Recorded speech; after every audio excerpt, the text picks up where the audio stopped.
Hello, dear friends. Welcome to Alternative Perspectives. This is Eleni Potnias Krekou. I am at Amphoreas Estate. I am on the island of Aegina. I say hello to Greece, to Japan, and the rest of people, the rest of the world that are watching us. This is the second time I'm doing this not in my native language. So I'm stressed. I'm also stressed when I talk in Greek. This is a new experience for me, a new project. So I share these feelings that every time I have in the beginning. It's good, it's okay. I will dip a bit deeply. I'm safe in my body. I can hear my heart pounding a bit harder, but it's okay. I have to give myself time to relax. So what is Alternative Perspectives? Alternative Perspectives is a new project that the idea is to give to people to talk about things that have helped us, have helped me and my team to find inner strength, to find empowerment, to find a positive viewpoint in life. So I realized that I have so many people around me that have helped me, and their work is so pioneering. And I would like to talk to them and find out about, how are they doing in their lives and what is happening in their projects. So I asked the first person, Maritina Simboulidi, are you willing? She's a somatic psychotherapist. She said yes. And then next person. So everybody says yes. And I said, great, So today, okay, I want to talk about a few more things. What is Amphoreas? Amphoreas Estate is our home, basically, which we turned it into a guest house, empowerment guest house, because we have all these tools and, ideas and projects, and we decided that it's a perfect place to host our ideas. So we created this retreat center out of our house 3 years ago. We're still new, but our vision is to host O School, Amphoreas O School, which is essentially a place where we can be re-educated in what really matters in life and what empowers us in life, about our body, about the functions of our body, about our psychology, about the world, about the physics, the new physics, who are all these fascinating things, and paint a completely different picture of what really the human is and what is our purpose on this planet. So yes, our idea is eventually to be able to offer this whole school, and I see that there are so many people that would be perfectly suitable to talk in our school. This is it's it's an idea, but it starts to be realized. This idea came in December 2018, actually, when I was doing a kind of creative writing. And I wrote many pages of how this school will work and how it's going to be global, it's going to change the world. So I'm so happy now that this starts happening. And of course, in order for this to happen, I went through an inner process. And the inner process had to go back in time and find the pieces of myself that were restrained and constrained in the childhood and even earlier. And today's topic is about prenatal memory. And for me, it was a pivotal point during the quarantine to be able to tap into my memory and release feelings that were trapped there prenatally and while I was birthing. And here I am now, reborn. I feel reborn in a new world. So let's see who we have today with us. We have Yuko Igarashi. She's from Japan. We met through the internet some time ago. She founded the Prenatal Memory Global Project in 2018, together with Dr. Akira Ikegawa and Dr. Masayuki Okada. I hope I'm saying this right. Since then, she has been the international coordinator and prenatal memory navigator of this global project. Yuko advocates that prenatal memory can be the greatest global education and self-learning method to teach unconditional love and sustainable living and build a peaceful future for all children. I will introduce you to Yuko. Hello, dear Yuko. Hi. Hi, Elenia. Thank you for inviting me to the show. It's an honor to have you. It's it's kind of a dream that's coming to earth, and it's being realized to meet you and collaborate. Yes. Thank you from the bottom of my heart for saying yes to my invitation and be here to share your wisdom. Oh, thank you so much. Pleasure all mine. Sorry? Pleasure is all mine. At this point, I would like to say hello to the people that have already commented. Katerina, she's our mom. Vasiliki, she's also a collaborator in this project of Amphoreas and Alternative Perspectives and the School of O. Averkios, Yoko from Japan. Hello, Yoko. And Janelle. Hello, Janelle. Janelle is in Washington, D.C., and she said it's 2 a.m. in the morning. Wow. Thank you, Janelle. Hello. This is nice. Wow. Global, it's fantastic, eh? Yes, And we have Joanna also. If you can write where you are from. You know, some people wrote which location on the planet you are. It will be fantastic to have, an overview effect. Right. All right, let's dive into our discussion. I have prepared here. Today I'm very well prepared because I have everything written down, the questions, I did my homework. Yuko, tell us a few things about yourself, about your journey in life. Mm-hmm. Well, I was a housewife, and I wasn't really looking forward to do this type of work because, I wanted to be a mother, and I wanted to provide everything that's possible for my daughter. She is 5 years old, going to be 6 next month. And also, I had her in Japan, and I went to the midwifery care and had her. So it's kind of like natural birth. But my son, who is 26 on the other hand, I had him, I had labor and delivery at the U.S. Naval Hospital. And I had epidural and vacuum then forceps delivery, which was really difficult for me to deal with. And on top of that, my son was born and he was all blue, and he wasn't even cry because his umbilical cord was torn inside of my in the womb. And then when he came out, he was just like so anemic that he could not adjust to this world. So he was taken away from me right away. I could not even hold him. I mean, the only thing I did was just hold his, I just stick my finger out to have him hold my finger, and could not see him for 8 hours. And that was really difficult for me. But, once I had my birth experience in Japan, it was totally different.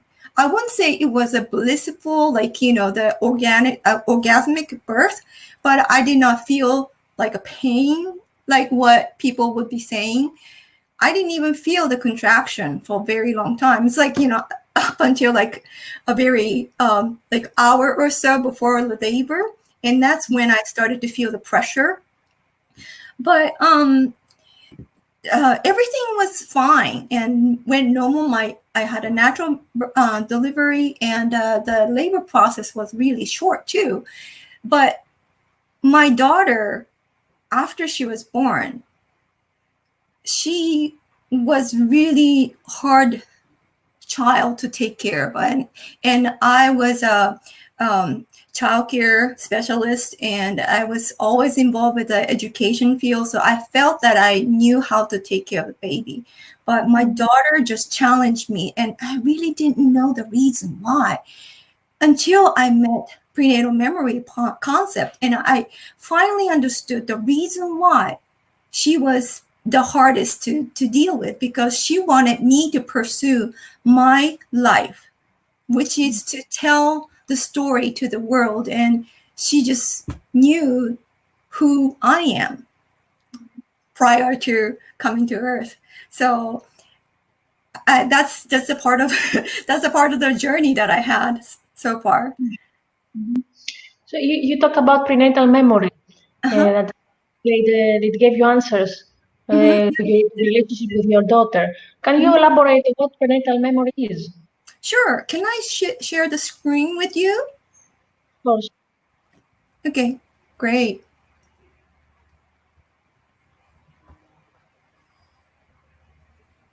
So this is my slide. What is a prenatal memory? And I'm sure many people really not sure about what it is. And prenatal memory, it sounds that it is, prenatal, being inside of the womb, and also includes the infant memory, like, remembering the time of birth. And that's how Dr. Ikigawa actually started to research into this field, because the children started to talk about their birth memory. And also there's life between life memory. So before the conception, they're starting to talk about the time, when they were like in a heavenly realm. And also there's a past life memory. So it's not really just in the womb. So we just call it categories of memory in the womb and beyond. And let's see.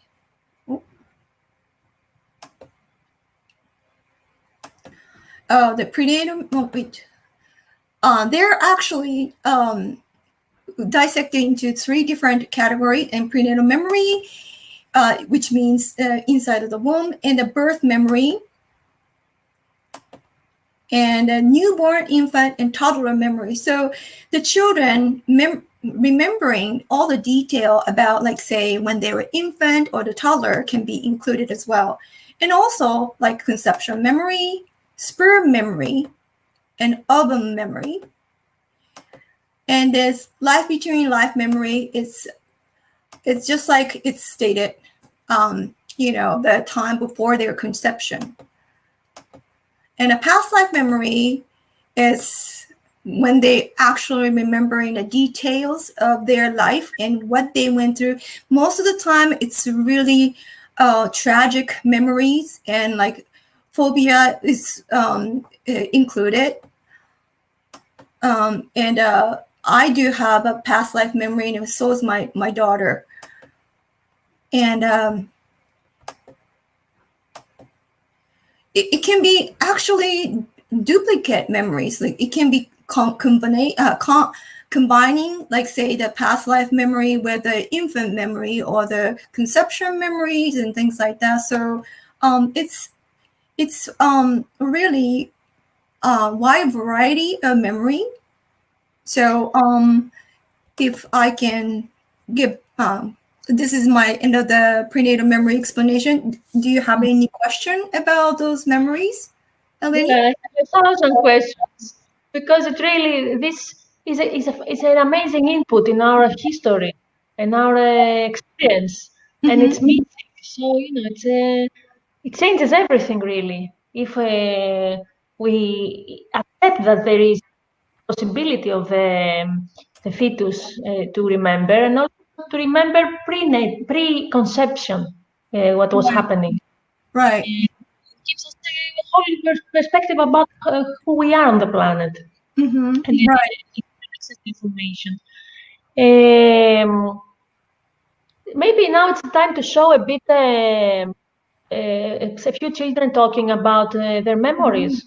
Yes, that would be wonderful, because you just probably cannot imagine how the children are sharing their remarkable story in Japan. So I hope you enjoy. I was amazed. にある池川クリニック。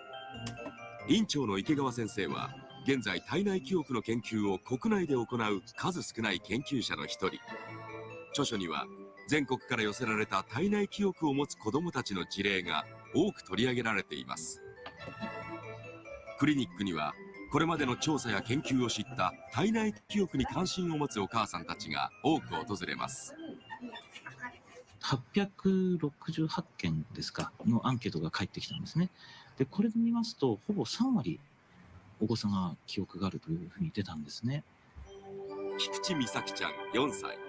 お母さんの体内にいた時の記憶を話してくれると言います。彼女は帝王切開で生まれました。手術した時はすごく心臓がドキドキして緊張してて、それですごい生まれた時より暑かった。ママのお腹の中真っ暗に何も見えなくて、電気みたいに暑くて気持ちかった。ふわふわしてて。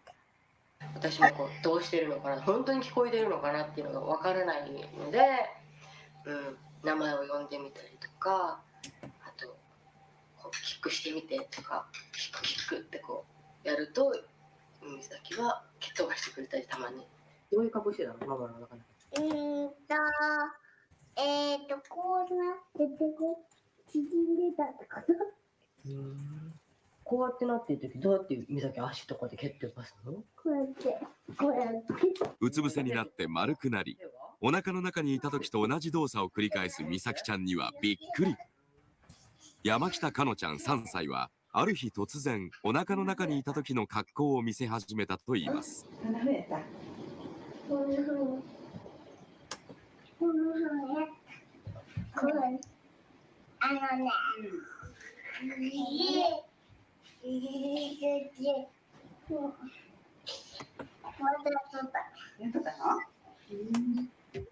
美咲ちゃんやかのちゃんばかりではありません。同じような記憶を持つ子どもたちはたくさんいるといいます。多分全てのお子さんは覚えてると思うんですね。なぜ覚えてるか、なぜ忘れてしまうかっていうその違いがまだよくわからないんですね。このような体内記憶は今後の子どもたちの成長や親子関係に何か影響があるのでしょうか。妊娠中に、早く生まれたかったとか、冷たかった、暗かったっていうお子さんは、お母様自身が辛い妊娠経過だったりするんですね。もしかするとそういう気持ちが赤ちゃんに伝わってしまって、お子さんはなんかこう満たされない気持ちを持ち続けてるとすると、これはちょっと大きくなってきたとか問題があるぞっていうのはなんか予想できますですね。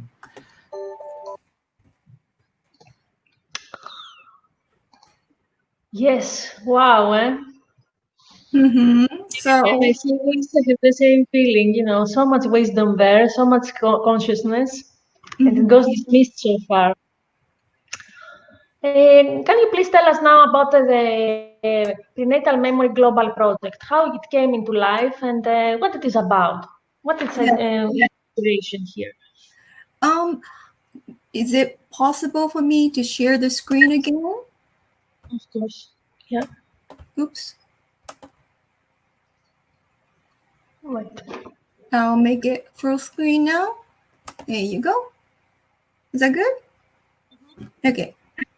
Well, now I'm going to talk about how the children are talking about their prenatal memory. And here's like a remarkable story that I wanted to tell you guys about.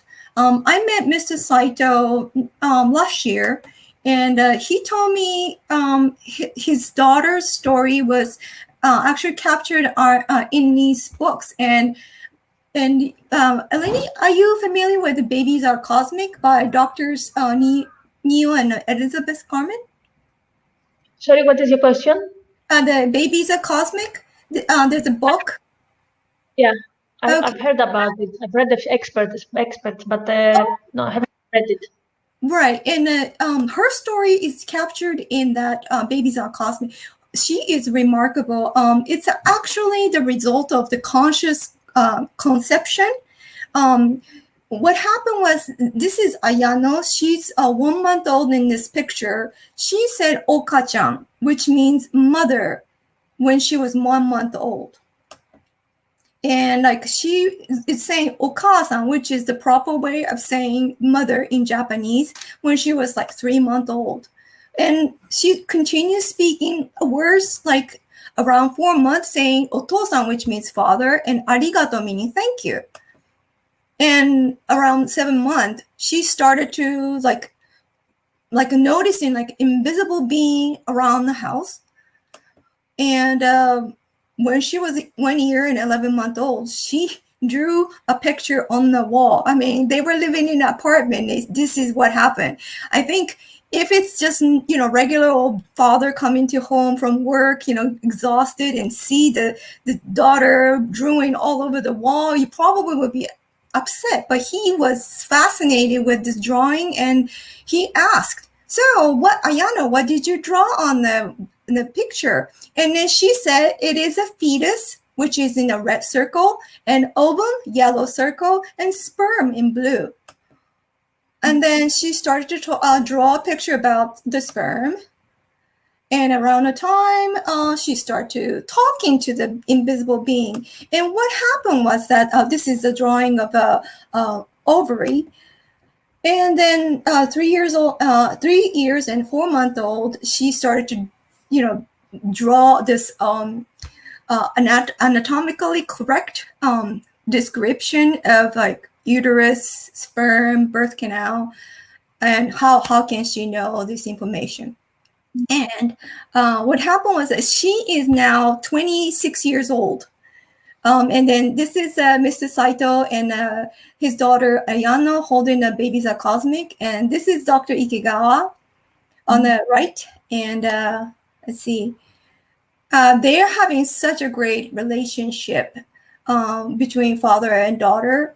And what Mr. Saito told me is remarkable, because he says she was conceived when he was 26 years old, which means her soul is 26 years advanced than he is. So he always respected her for her desires, and like she was always easy to take care of, never really cried and things like that. And I think that is because the parents were really conscious about the child's well-beings, before she come into form into this life. And another remarkable story that I wanted to share is that this is Ayaka. She's a manga artist, and she is a professional manga artist, and her comics are pretty popular in Japan. But what happened was that her daughter started to talk about prenatal memory, and the mother thought it was really fun to capture their story. And what happened was her daughter was there and starting to talk about really strange stories, like, you can have a baby now. Well, what do you mean? I'm not pregnant. And the mother actually became pregnant. And this is what I put translation. But right here on the red mark is where the mother actually asked her daughter about if she remembers any detail about the time in the belly. And she started to share. Well, it was way too dark, and I couldn't see anything. I was bopping in the water, and like she started to talk about her experiences, and mother is capturing. And what happened in Japan is really great. Right now, she has like 74,000 followers since October 2019. And what happened was that it's so popular now that the publisher is going to have her comic. It's all captured about the prenatal memory stories, and it will be sold on Amazon in July. And I'm hoping that a translated version of this comic will be out sometime in the future. And that's all for this part of the section. And Eleni, do you have any anything you want to add, or? Well, by your presentation, it looks like in Japan, prenatal memory is widespread as a notion. Oh, yes, because Dr. Ikigawa has been started to research about 20 years ago.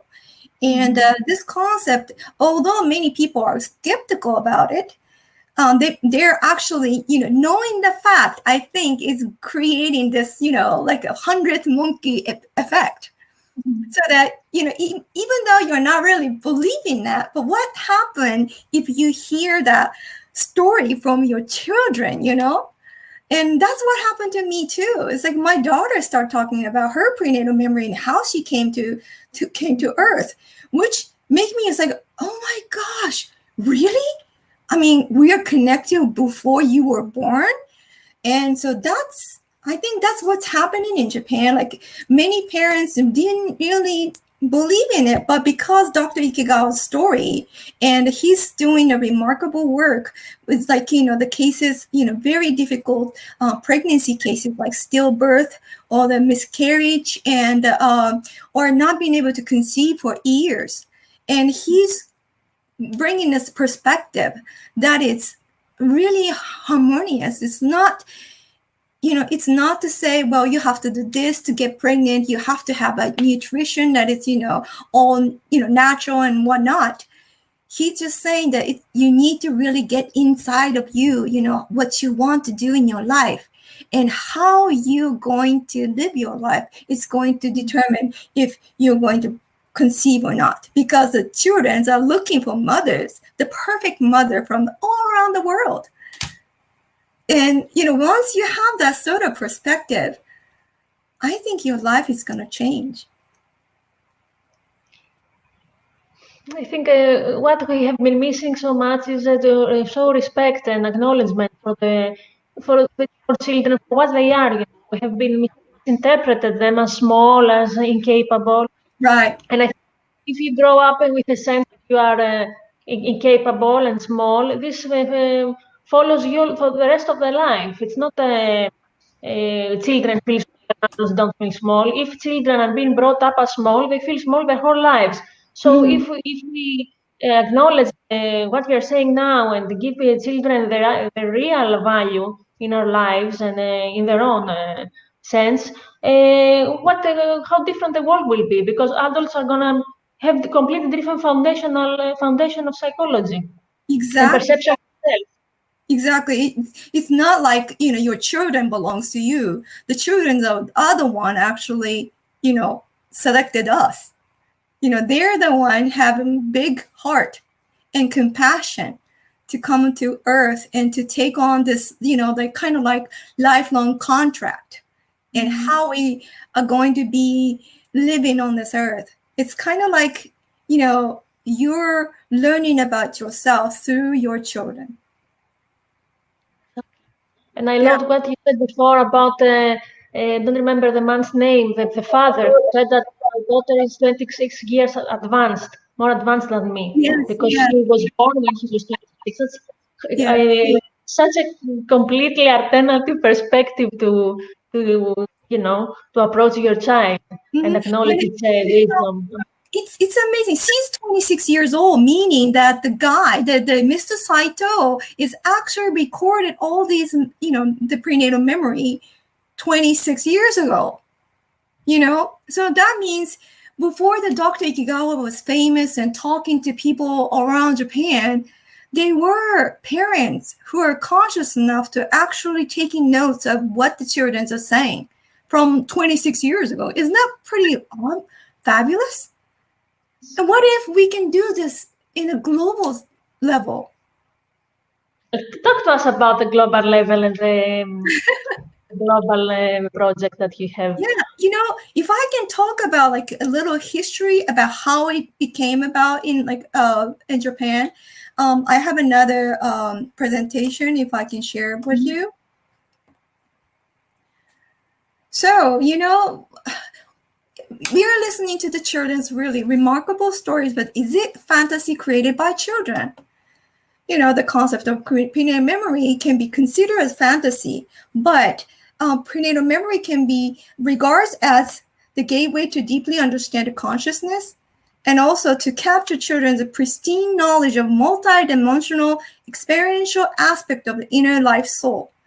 It's really, they're the advanced soul, and we forgot it all. I mean, we all had it, but we just cannot remember it all. But anyway, the bridging science and spirit, I think the biggest reason why Japan took such a drastic change and quickly adapted to the concept of this prenatal memory stemmed from how social sensibility had been part of ancient Japan. I mean, our spirituality is already there. So our belief is based on the principle of the universe described as multitudinous divine energy called 8 million gods. And these are the images that had been drawn by Mr. Mochida, and it's really beautiful. So we are believing not, just one God, but the God is dwell on everything. So it's like non-organic and organic thing. And so I think that prenatal memory can offer the experience of the consciousness voyage and feel the universal connectedness with the sea of quantum field. So it's, the scientific in a sense. And I believe we can achieve the state of unconditional love and build a peaceful society for the future by increasing public awareness about the prenatal memory. Prenatal Memory Global Project is going to announce this information in English and Japanese. The advocate, the family is the key to unite humanity, acquiring cosmic consciousness, and shattering the boundaries of borders, races, languages, cultures, and social human cognitive framework, because it happened to us all, all living humans on this earth. And moreover, we would like to demonstrate the learning prenatal memory through matters related to fertilization, birth, and parenting is most profound and effective way to bring peace on earth. And I made this, I made this word, trans-universal heutagogy. Prenatal memory is a greatest global education method. And what's the meaning of it is that when the words for the pedagogy, andragogy, and heutagogy is pretty new concept, but it actually heutagogy learners needs to have a highest maturity and autonomy, and less instructors control and structures required. But the pedagogy, really requires all the, like materials given to them and how to study. So it's really the self-directed learning method that prenatal memory can provide. And I really think that it's, once people will know about the prenatal memory, it's going to be a contributor for society, which, we can become a consciousness reformer, and prenatal memory experiences can bring awareness of consciousness. And so it's the greatest way to learn about the life on earth. Anyway, maybe I can stop there now and wait. I wanted to show you the history, how that happened. Dr. Ikegawa, this is the guy we were talking about, right, Eleni? Yes. He is, he made a remarkable change in Japan, and he has 40 years of experience as an obstetrician and gynecologist, and 20 years of prenatal memory research. And he has been published 65 books in 6 languages worldwide. And the first literature actually captured about the prenatal memory is way back in the history. It's 1823. And this case, the reincarnation case study of 9-year-old Katsugo, actually inspired people at the Virginia University to investigate about the past life memories. And also there another well-known writer, do you know Yukio Mishima? No? Sorry. No, I don't. Okay. Well, anyway, so the Yukio Mishima is he's well known, but he wrote a book, and it's like autobiography of his life. And then he is saying that for many years I claim I could remember things seen at the time of his birth. And he wrote a book and saying that he can just remember the scene of when he was born and things like that. There was a study of sound inside the womb, started in 1975. Well, this I'm not going to go into it, but Dr. Ikegawa actually shared those sounds. And anyway, remarkable thing is that this book, The Secret Life of the Unborn Child. I'm sure you're aware of this book.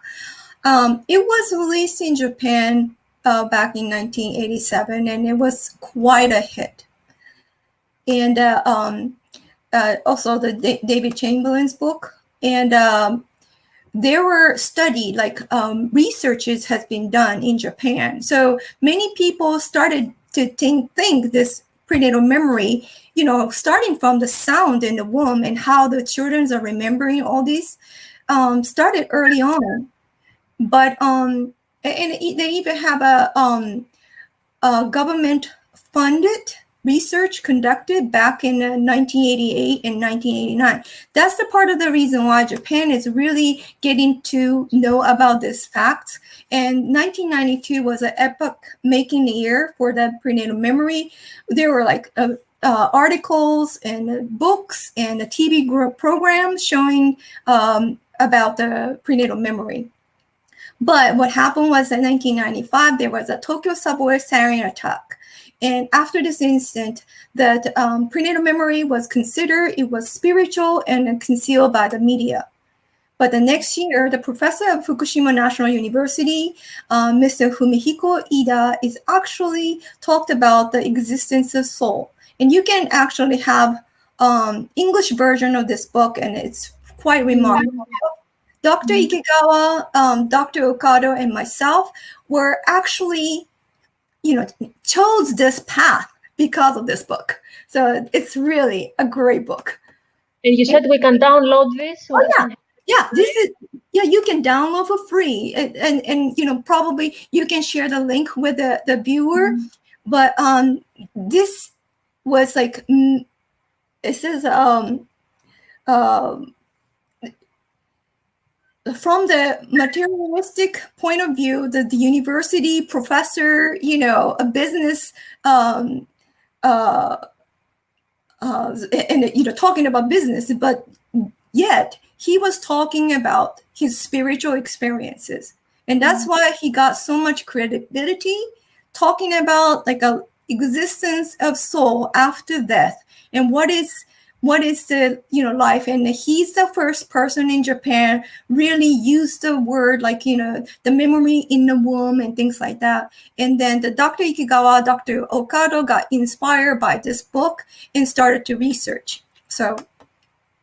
And then Dr. Ikegawa started to have his own research and having a conference presentation, from the national level. And then he went to the FIGO Congress in 2003 to present as a poster about his research. And then he received an email from Dr. Chamberlain and joined the APA.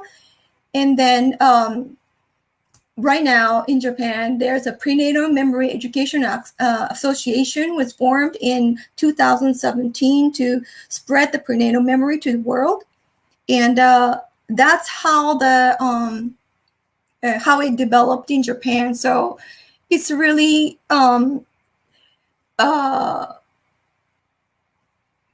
many people took the prenatal memory. First, it was scientific. It's kind of like a prenatal education, how the baby remembering what they heard when they were in the womb, and then really started out from there.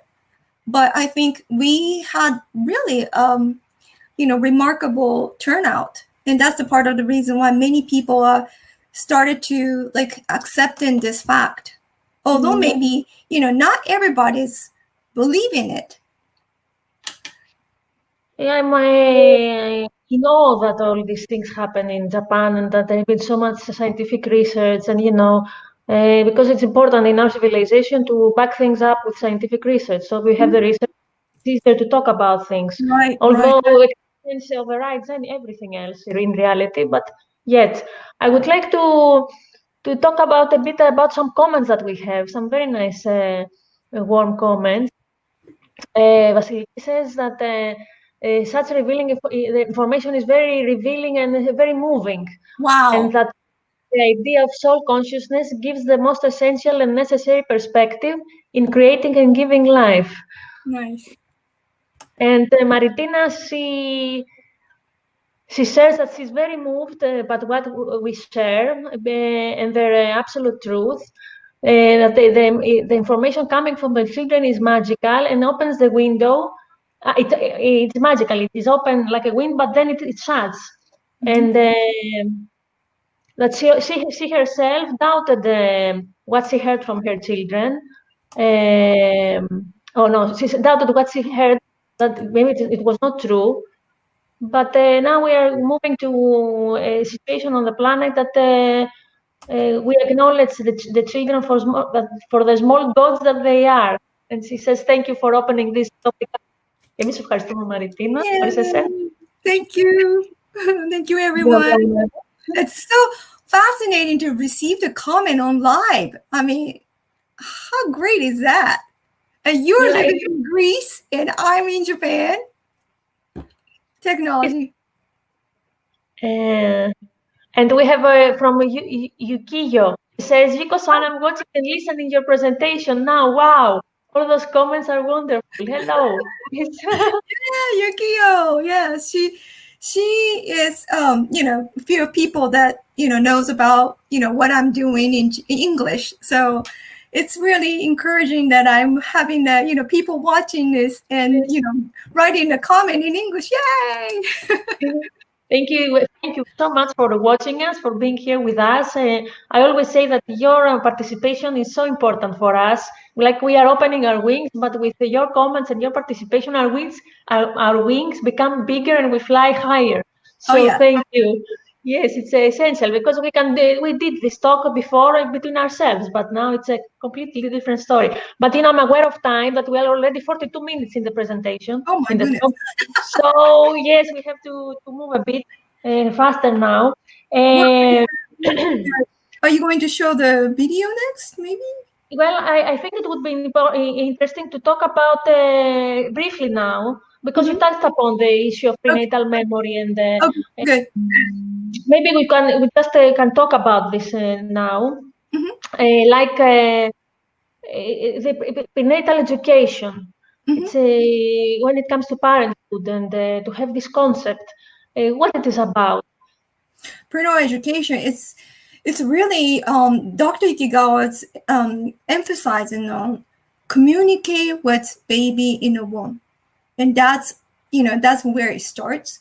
And although that you may think that they're not really listening, or you will not be able to communicate by and then having a response back from baby, but that's not true. They're always giving us a clue. Like when I was pregnant with my son, I had a craving for steaks, and I'm not a vegetarian, but I prefer eating vegetables. But when I was pregnant with my son, that's all I want was steak.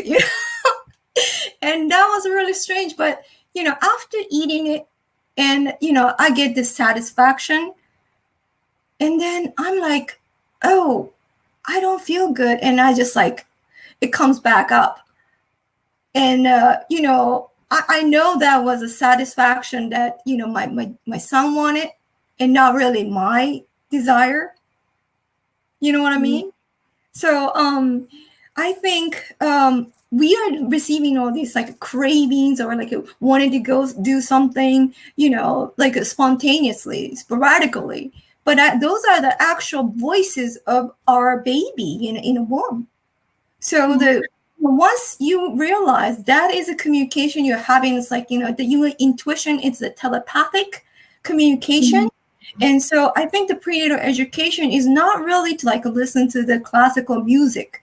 It's more of how you're going to attain your consciousness to be connected, more spiritual level. I have across telepathic communication with animals, but when I was I did a short course on this, and I was thinking if I can communicate with my animals, of course I can communicate with, if I'm pregnant with my baby and moms. Exactly. But we do have many baby whisperers, who were just knowing what the babies are saying. And Dr. Ikigawa actually works with the baby whisperers, in his clinic. So if there's like really a difficult case that they're encountering, and they will bring in the baby whisperer and trying to communicate with the baby and what they want, and trying to respect their wishes, and it solved many problems. And it's very harmonious, and it's very holistic. I've read that also during childbirth, if there is a possibility of communication, it changes the course of the childbirth, because you communicate with the baby, and then you can have a. And I heard the story, for example, of a friend of mine who she wasn't aware of all this prenatal memory, like consciously, but she had a difficult birth and it wasn't progressing illusions, and the doctor said, okay, in 10 minutes, if there's no progression, we go for cesarean. And she said, okay, give me a few minutes, yes. And she stayed there with her husband, and they talked to the baby. And they said, we're waiting for you, come, because if you don't come, then we're gonna have this surgery. Make an effort, and in 10 minutes the baby was born. How amazing is this? It's fascinating. Talk to the baby. It's there. It's conscious as human being. Exactly. I mean, it's the simplest thing, but it's like really our set of mindset is really like focused on, oh no, I cannot communicate, and so it's like it's very difficult to break that barrier. But the fact of the matter is, it's so easy. If we can actually communicate with a baby and respect their wills, well, I don't want to come out for another 10 days. Okay, so be it. But, it's not like that. The society is really like wanted to have a birth on schedule. We can't, where's the respecting coming from that? Yes, and I think also it imprints in the newborn that he or she doesn't have right to decide about things in life. It's always somebody else decides. So I think it's very important to allow the baby to come out of the womb on their own time. And then there's a big discussion. We can have a only about this, the objective practices. But in any case, let's stick to our topic. Okay. So I was amazed also to see that in Japan you have classes that mothers can learn how to talk to their babies and how to communicate. Exactly. And can you share a few things about this? Yes, it's called Quantum Birth, and it's jointly created by Dr. Ikigawa and also Miss Tobitani. And what they're doing is that Miss Tobitani is actually in one of the documentary film, and she's actually like interviewing children and if they remember their prenatal memories and things like that. But anyway, so she has been a right brain training instructor for many years, and now she is training the pregnant mother. But then again, not even the pregnant mother will come to her classes, because it will just give you this different perspective, just like what we're talking about. And what she does is that she will guide through the process of how to communicate with baby in the womb, and she will have like lots of work, like exercises, and to see the like intuitive power becoming the reality. And it's like trying to write a note, and like not really going through your head, but it's more of like intuitive writing. And then that started to become a voice of the baby. And then those mother can be like, talk about how the baby's feeling in the verbal, like, once they're really get in touch with their baby. It's really great. And, when I saw that happening in front of my eyes, I was like firm believer. It's like, this is really the way to, educate, not the baby, but ourselves. It's for us adults to learn about the life, because they already know everything before they're, coming to Earth. Yes, it's really fascinating, and I can touch upon the future based on this education, and it's a completely different story on the planet, Yes. completely the self-perception, the connection with the self, with each other, with the nature, respect. Because this is about respect and acknowledgement and connection. So if we give this to the preborn self, and the newborn and the child, then these qualities are the ones that permeate the personality, are the foundation of the personality. So Right. as an adult, I work with these qualities rather than separation and Exactly. competition and Exactly. abandonment and all these feelings. Exactly. I would like also to say that we talked to you talked to Miss Tobitani, and she's willing to lead a training online for us. Yes. So Yes. we can be gathered in, maybe we can do it completely online, to be offered in international level, or Yes. we have translation in Greek. We'll see how we're gonna do this, but this is a fantastic possibility for our School of Law here in Amphores to start with this kind of education, because it's exactly the topic. It's like, creating a feeling of awe for the unborn child, and connect and see what we can bring to the relationship of Right. parents and baby. Yes. So And thank you for organizing this, and no problem. this Dr. Ikigawa and Miss Tonitani is really looking forward to connect with people in Greece. yes, thank you so much. Well, you about also how the adult, and let's talk about about this a bit. I can share also my experience, how the access to prenatal memory can help us in adult life. Because okay, one thing is to communicate with as a mother, as a father, with the unborn child, and another thing is as an adult, I can communicate with my time when I was unborn, and Right. how I can draw wisdom from there. Well, I have to, what's the word?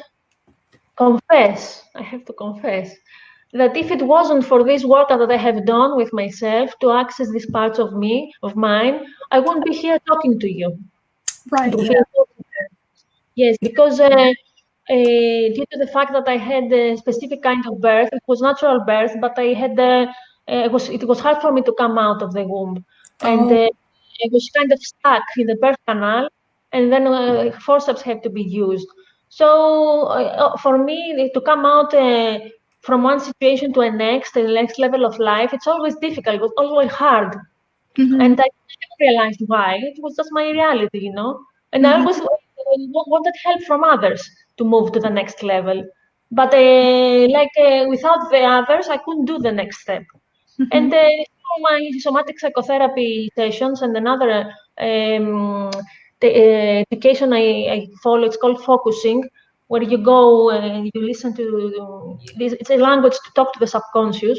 Mm-hmm. During the quarantine, I tapped into the memories in the womb and while I was being birthed, and it was clear the difficulty and the constraint, the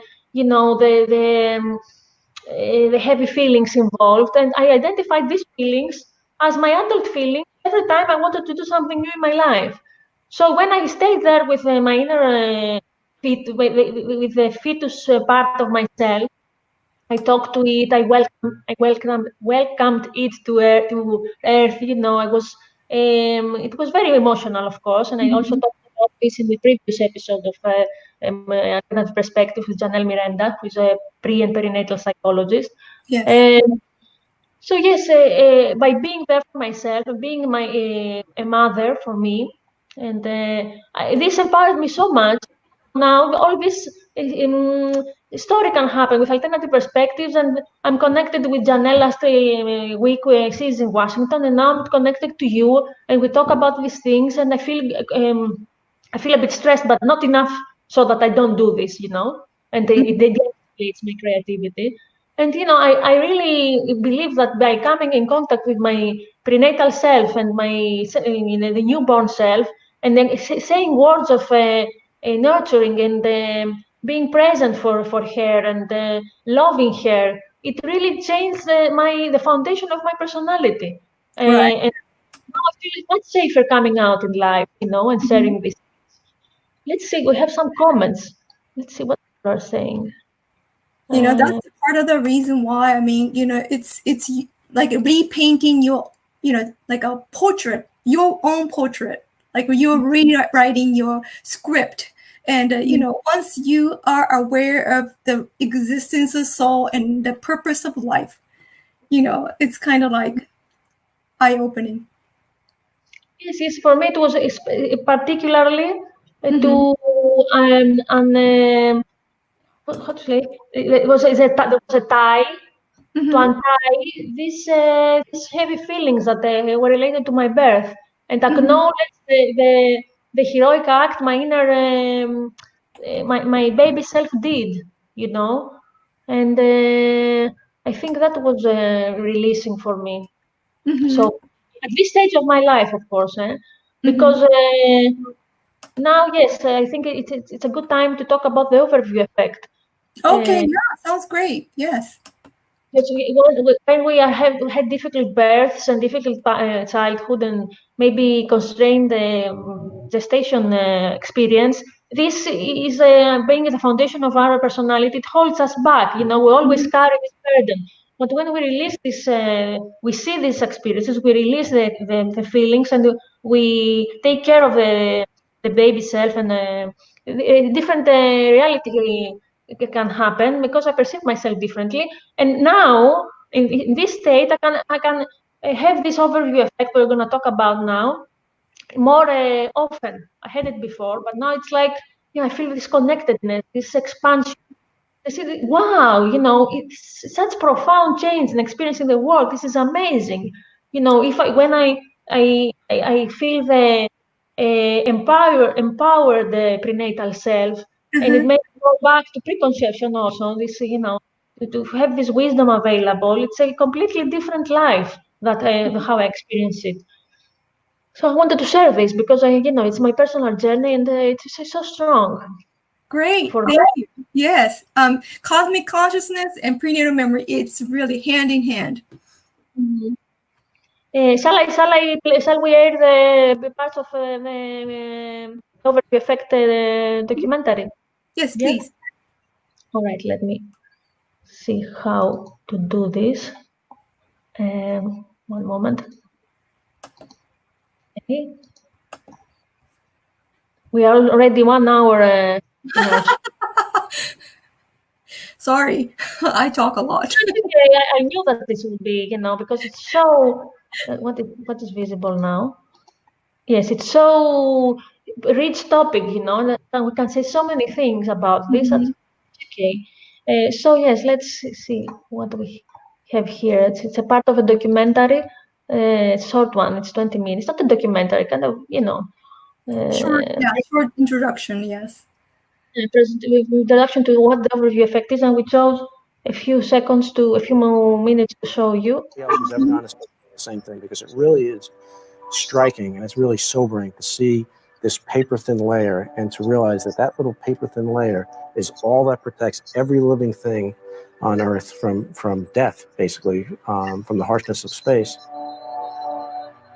There's this very poetic concept that a lot of people express, that there are no boundaries from space. And I've heard a lot of my astronaut colleagues say that. Unfortunately, it's not true. You do see boundaries. They're mostly the result of human impact. You can see erosion, clear cutting of forests, and it's a long litany of environmental impact that we've had on our planet. And that's something which, when you see it from a cosmic perspective, makes you really appreciate the concept of spaceship Earth. I mean, we're all here together.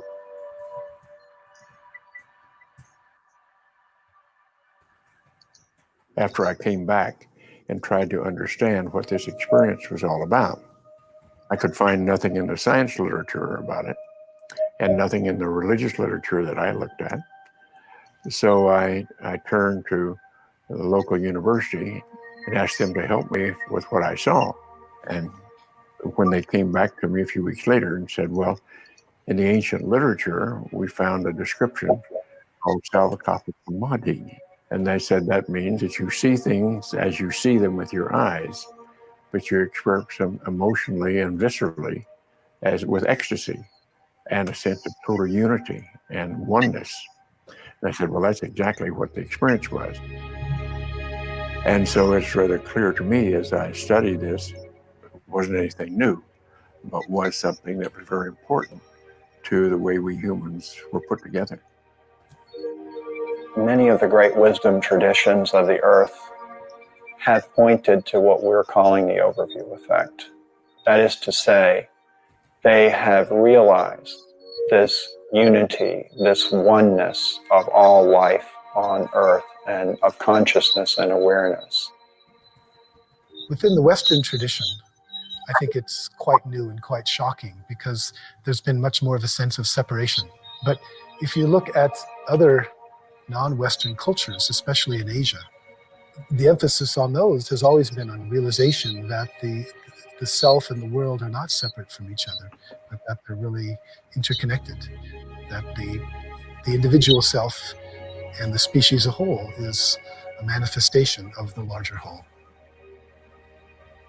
As you go into your mind in a contemplative way, the sense of the living reality of the planet becomes obvious. You become more in tune with the natural world. This is very akin to the direct perception that the astronauts have. So it's no wonder that many people have likened the overview effect to a spiritual or meditative experience, although it's not exactly that. It's a cognitive shift that very often can produce a kind of meditative experience.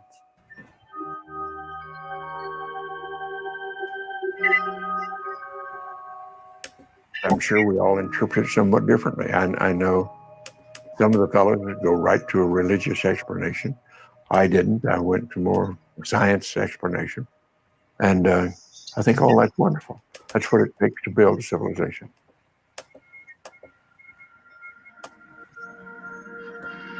This view of the earth from space.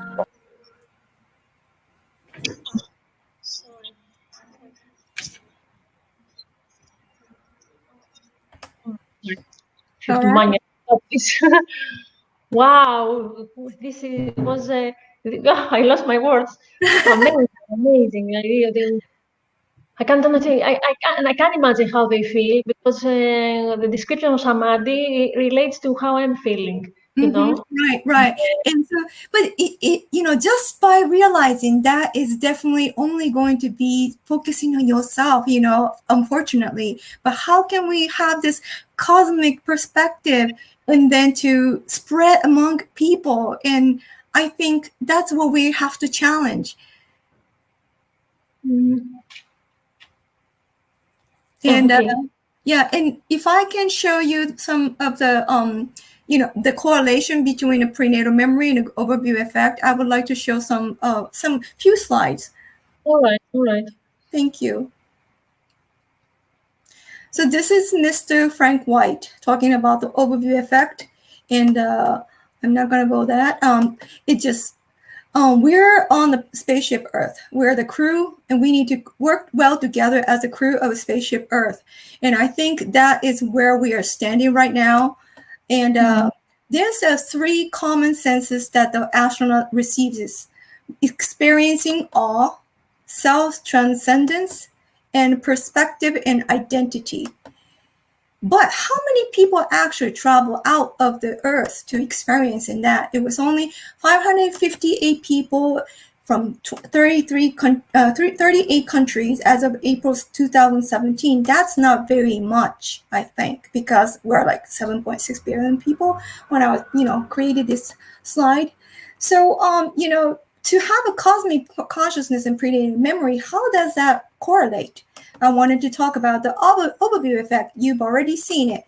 That's what happened when the astronaut went out of the Earth to look at the Earth from the different perspectives. So what I'm trying to suggest is that from the prenatal memory, you're actually going to be having that inner overview effect and looking at our consciousness.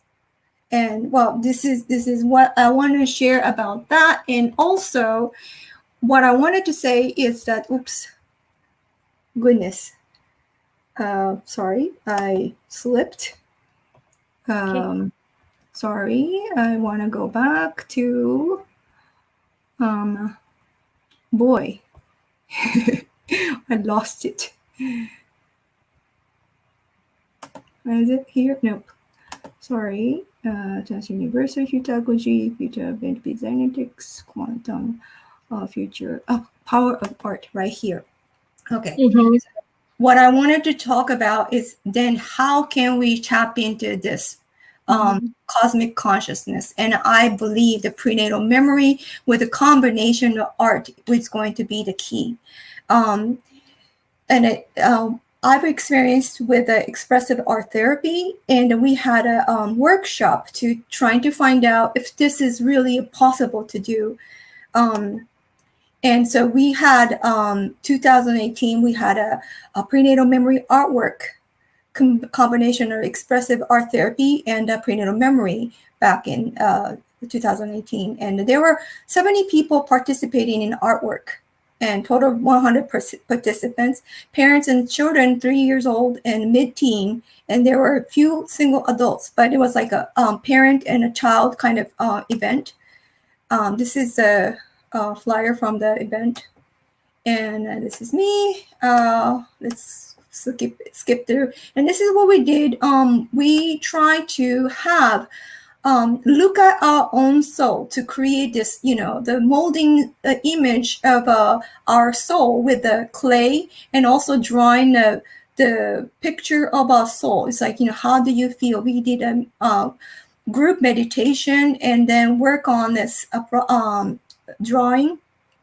And then what we did was we made a big mandala in the middle, and to have like more of a broader view of our consciousness, like cosmic consciousness. So you draw a picture of the self, and then to have a cosmos, and we created together. Yes, and then after that, we had a meditation, like having a visual guided meditation. And this was really a great event. A lot of people, like even the adults, were saying that they remember their prenatal memory. I mean, like they never really felt that before in their life. So I believe that art is really tapping into this consciousness. It's out of this fourth dimensional time and space. Let me see. Sorry, I think I'm gonna go skip through. I'm sorry. We don't have time for that. So, here. This is a remarkable story. It's Yuka's story, and this is her artwork. She's an event organizer and social entrepreneur. And this is what she drew at the event. And this is her cosmos. And as you can see, something is jumping into that yellow area. And she said, she's actually going to be jumping into Earth. That's how she imagined. But I talked to Mr. Yoshizawa Tisa, and he's a very spiritual and clairvoyant, and he looked through those drawings and told me that Yuka's artwork is actually the conception memory. And what was really remarkable is that what he says, the blue is an ovum, and the red and pink is a sperm coming through, and then the yellow is a spark of light. And of course, most of the prenatal psychologists probably already know that when the conception happens, it just sparks with light, just like that. Mm-hmm. And how could you actually attain that information and capture that into art. And the person who drew this, Yuka, didn't even know how the conception happens. She thought she was drawing the picture of Earth, but it more looked like, the fertilization.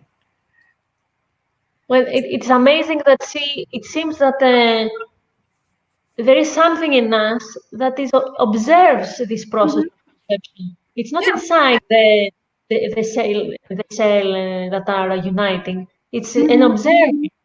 Like we can say it's a soul. Okay, it's an accepted term. But our soul watches our conception. How mind blowing is this? Right. So this is the unconscious information. Yuka didn't even know that she was drawing the conception memory. But what if we all are attuned to it, more keen to these ideas of spirituality and our ability to detect, what once we thought cannot be detected. And I think it's fascinating, the prospect that we can actually have such a workshop with you through the technology. You can be there in Tokyo, in Japan, and we can be on Aegina, and you can facilitate such a workshop, right? Exactly. Yes, and it requires the preparation, because it's really going to deep inside of your soul. So it needs to have this, more of a set time, and so it's really difficult for the viewer right now to participate. But if we can, create another time and event for this, it would be fascinating. I'm just like so looking forward to this to happen, and what the people are going to be, sharing with us. Yes, I think it's gonna be a very rich experience for all involved, as it was in Japan. If we allow ourselves to tap into this depth of ourselves and this memory, I think it will come up. Things will come up. Let me see. I think now we have time. We are doing well. We are a bit off, but it's okay. Do you think we could? No. Vasiliki, what do I want to remove? This.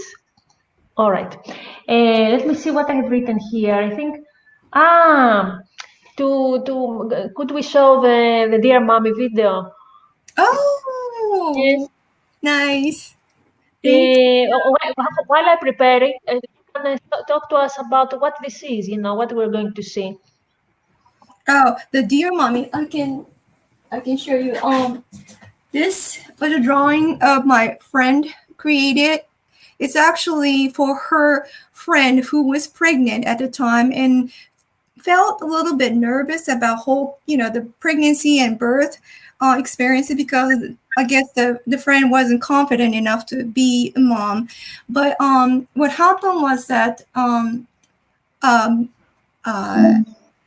Megumi, the artist, wanted to create something to encourage her. And I can show you the photos here.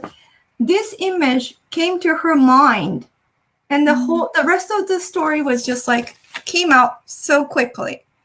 And when I met her and saw this story, I was so inspired that I wanted to introduce this to the world. So I created the English version of it. And then, instead of having a book, because if it's a physical book, it's really difficult to share among, the viewer from the world. So I thought, why not create a video? So that's what I did. And thankfully, Greek version is going to be coming out soon, right, Eleni? Yes, we are just a step away from having it ready, right? There's a few more corrections. Right. We're gonna have the video in Greek. So we're gonna include this in the translation. When we do the translation of this video, we're gonna translate it in Greek. We're gonna include the Greek video. Let's see. Let's watch this. It's so sweet. Okay.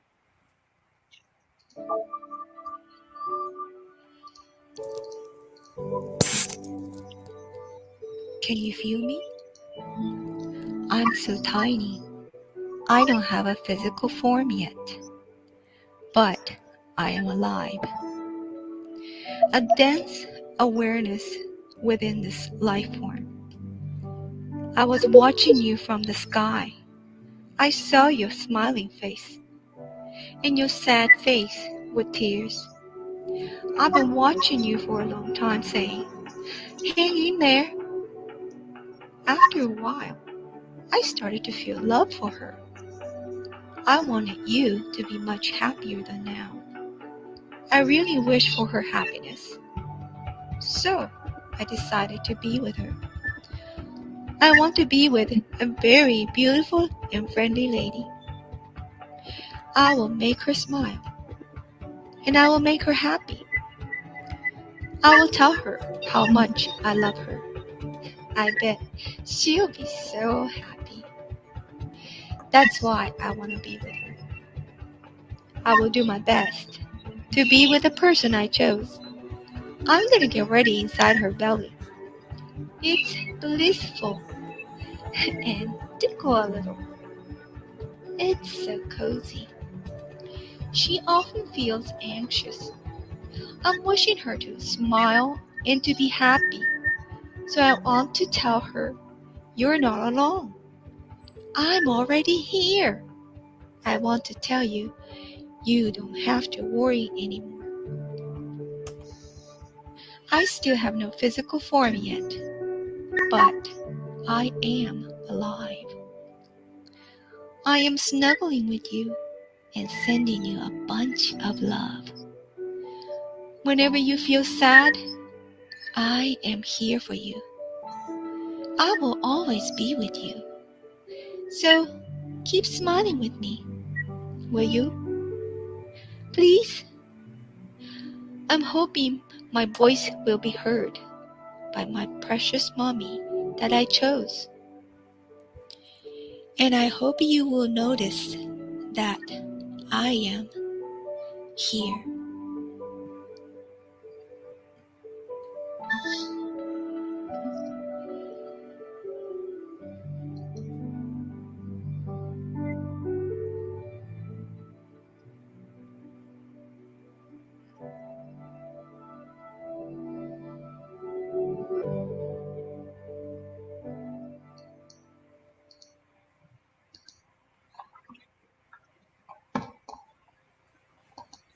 So nice. Thank you.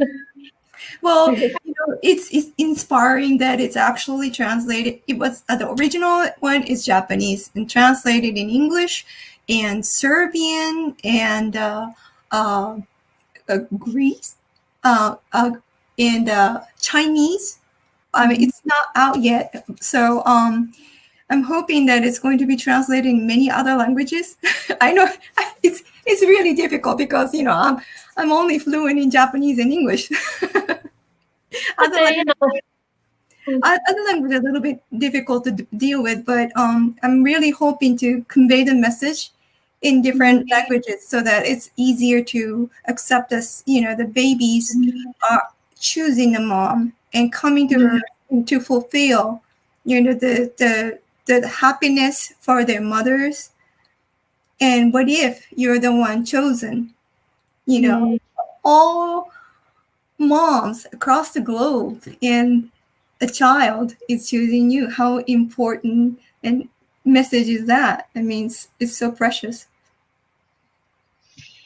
I'm aware of the time that it's already 20 past 10, but I think since we're here, it would be nice to, and if you are feeling up for it, to have a short meditation and Sure. to relax a bit, and to connect with the body. Yes. Yeah? Mm-hmm. Okay. So I'm gonna get off the screen and you lead us, right? Okay. Oh, me. Oh, yes. Okay. All right. Please close your eyes. And I want you to go into the comfortable place in your consciousness. That's where you were before you attained the body. Deep breathe slowly and deeply, and try to imagine that you are already in this consciousness field. It's not some place that is far away that you cannot reach. It's already within your soul.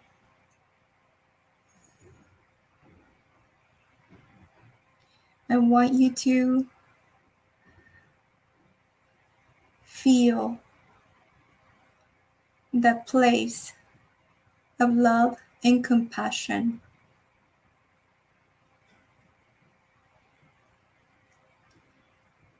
Concentrate on your breathing. Breathe in slowly and breathe out. Where you are right now is where you can connect with everyone on this planet and also the cosmic realm. When you breathe deeply, it will take you to the faraway place, but yet it's deep inside of you. It is fractal. You're connected. You're not alone. You chose your parents, and you chose your destiny to be here on earth. You may feel that you're facing a difficulty right now, but in reality, this current feeling that you're having is going to be a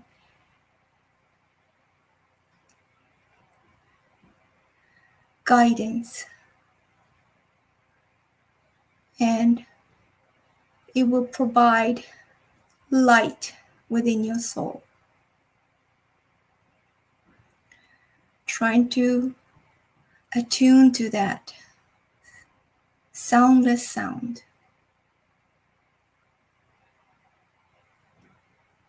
Trying to see the light in the darkness.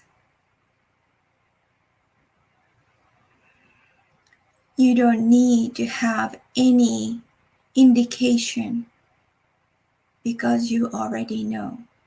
You are complete, and you are full of love.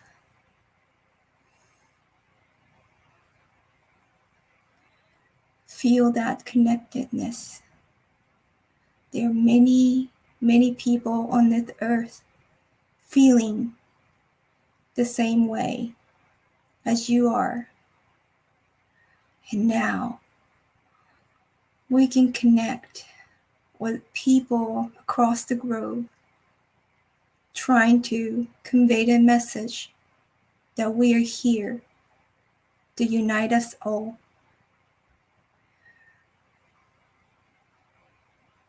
We are the change maker.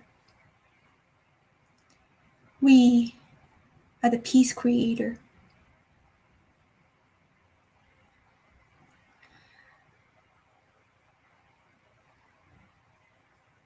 And trying to cradle the light within you. That is your spirit. Before you were born, it was a seed of life. Now, you're going to use that light in your life. I want you to feel the connectedness. I want you to feel your body and try to listen to your soul. What is it saying? How are you feeling? What would you like to do for yourself and for the world?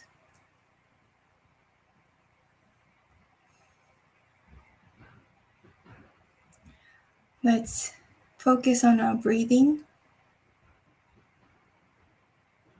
Breathe in slowly and breathe out.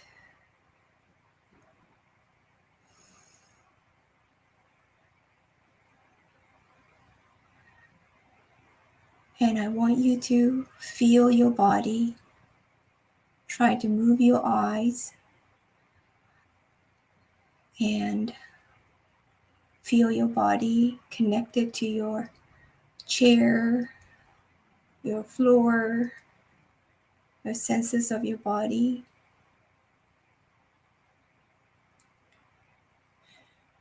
And when you're ready, please open your eyes.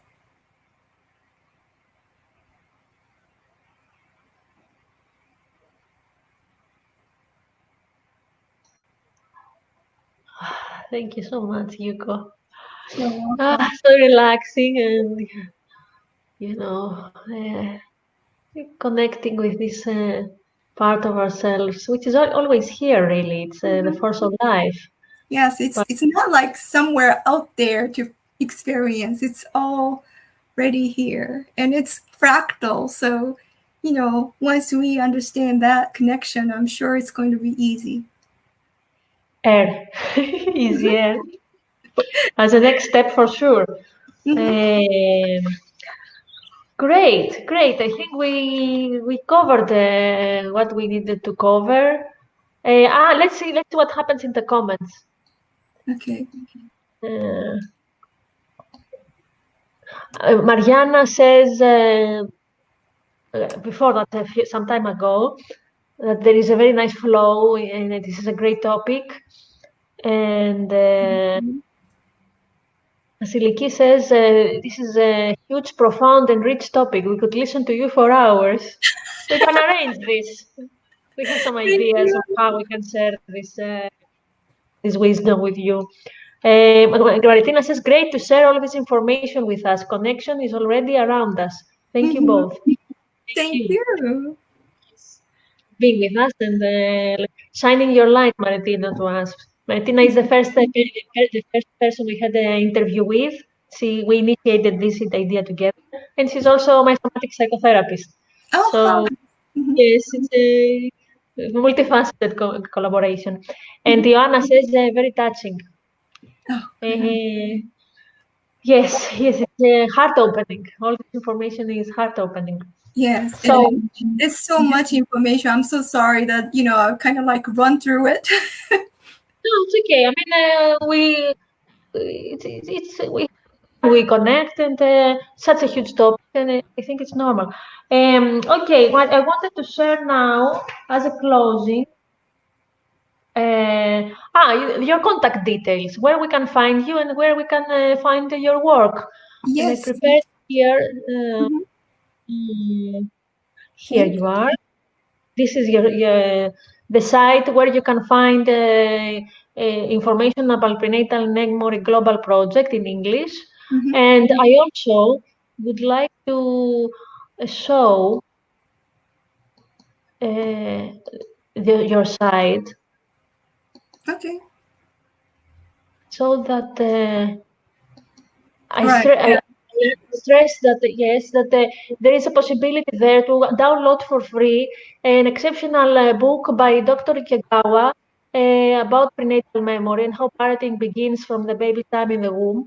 And it has all these testimonies about of children remembering different parts of prenatal life. And how this changes the relation with the parents. It's a very interesting book, and for women and men are expecting a baby, or for each one really that would like to know more about this issue.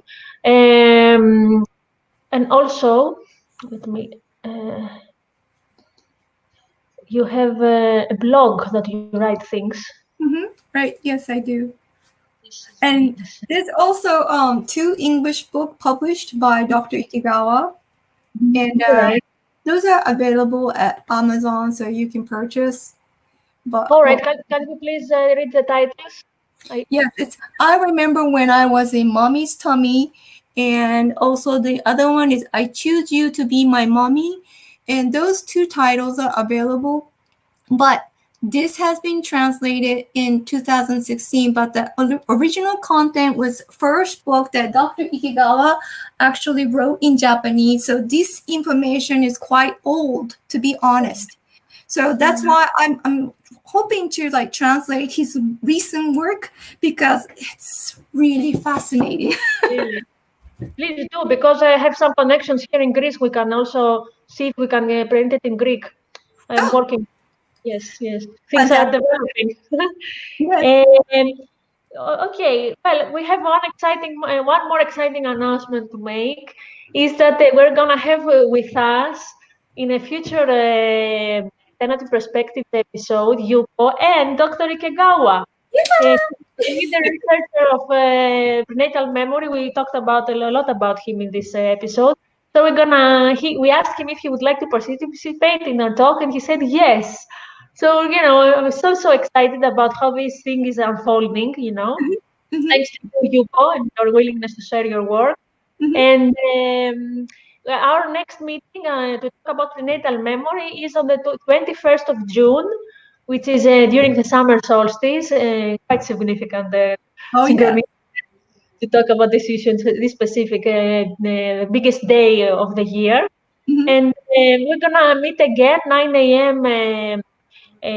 Greek time, GMT +3, and 3 o'clock Japanese time.